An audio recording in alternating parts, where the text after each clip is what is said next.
What's up mga ka-Big Bites? Justin Brownlee may inamin, hindi pala na-injured. Pero bago ka sana magpatuloy sa panunood ay huwag mong kalimutang mag-subscribe sa aking YouTube channel. Maraming mga fans ang nagulat, nang maglabas ng balita ang iba't ibang mga legit na source, at sinasabing malabo daw na makapaglaro itong si Justin Brownlee sa gilas para sa paparating na Asian Games.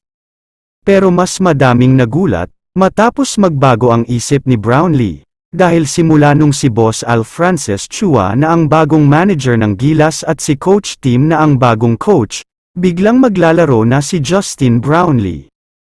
Alam naman nating lahat na bago nangyari ito, sinasabi sa kampo ng Gilas na hindi daw pwedeng maglaro si JB sa Asian Games, sa kadahilanang nagpapagaling pa siya sa injury at wala talaga sa kondisyon ang katawan niya.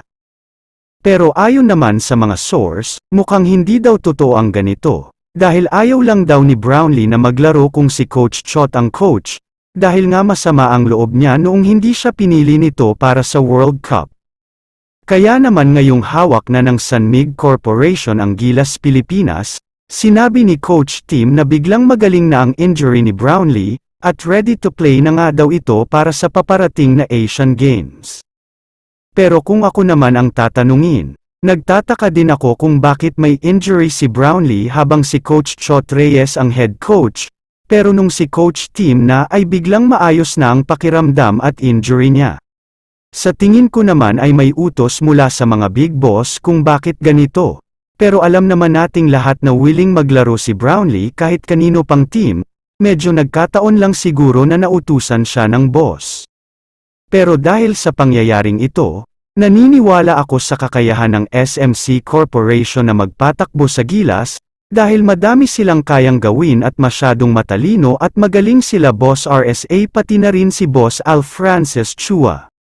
Ang goal nga daw ni Coach Tim para sa Asian Games na ito ay gintong medalya na agad, ayaw daw niya sa bronze o silver medal, dahil gold lang daw talaga ang habol nila dito kaya all out na talaga ang gagawin nila. Sa tingin ko ay kayang-kaya naman nila ito dahil may balita na best team possible ang bubuuin ng Gilas, kaya naman hindi na ako magugulat at magtataka kung makakakuha ng gold medal ang Gilas sa Asian Games. Kaya naman kung kayo ang tatanungin, ano ang masasabi nyo sa balitang ito? I-comment mo naman ang opinyon mo tungkol sa tanong na ito. Dito na muna nagtatapos ang video na ito.